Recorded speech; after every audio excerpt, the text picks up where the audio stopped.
All right, if you live in this community and you pay taxes, come out and vote, decide how your tax dollars get spent. Participatory budgeting gives people real power over real money to make the decisions that affect their lives. It's a democratic process in which ordinary community members directly decide how to spend part of a public budget. Oh, this is different because you're actually voting for where the money is going to be spent instead of allowing them to decide where to spend the money. Who knows better about their community than the people that live in their community? So how does it work? First, people brainstorm ideas. They come together in neighborhood assemblies and start to think of what kinds of projects would they like to see in their neighborhood. Volunteers take people's initial ideas and turn them into real projects. We started, we made about 40 projects, and so we had a series of budget delegate meetings, and we narrowed down the list into about 4 or 5 projects. What are the real needs of the community if you only have a certain amount of money? What is it that you can do that's going to benefit as many people as possible?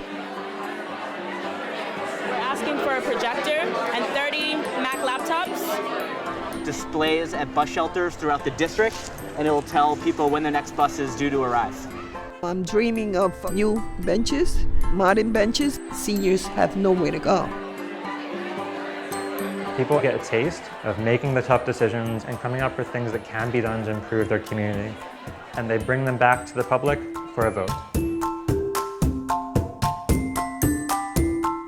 It's a way of validating every voice in our community and saying, you know what, whatever your position is, you live in our community, you have a right to decide, and that me as a representative and government should respond and should listen to that voice.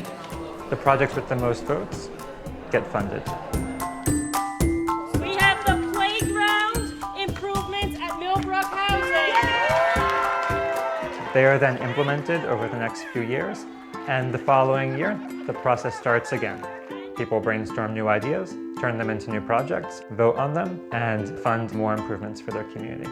PB becomes part of the budget process. It becomes a new way of governing. I think this is like the greatest wave of democracy coming into the United States. It started in Porto Alegre, Brazil in 1989. From there, it spread all over Latin America and to over 1,500 cities around the world. In Toronto, public housing tenants have decided to spend millions of dollars each year on improvements to their buildings.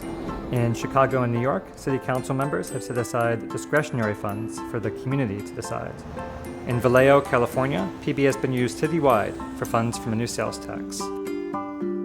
This was a great opportunity for you to be a part of government and better the city you live in. Who wouldn't want to take advantage of that? You're creating a more educated platform of voters overall. So I think this can only be good for the big project of democracy.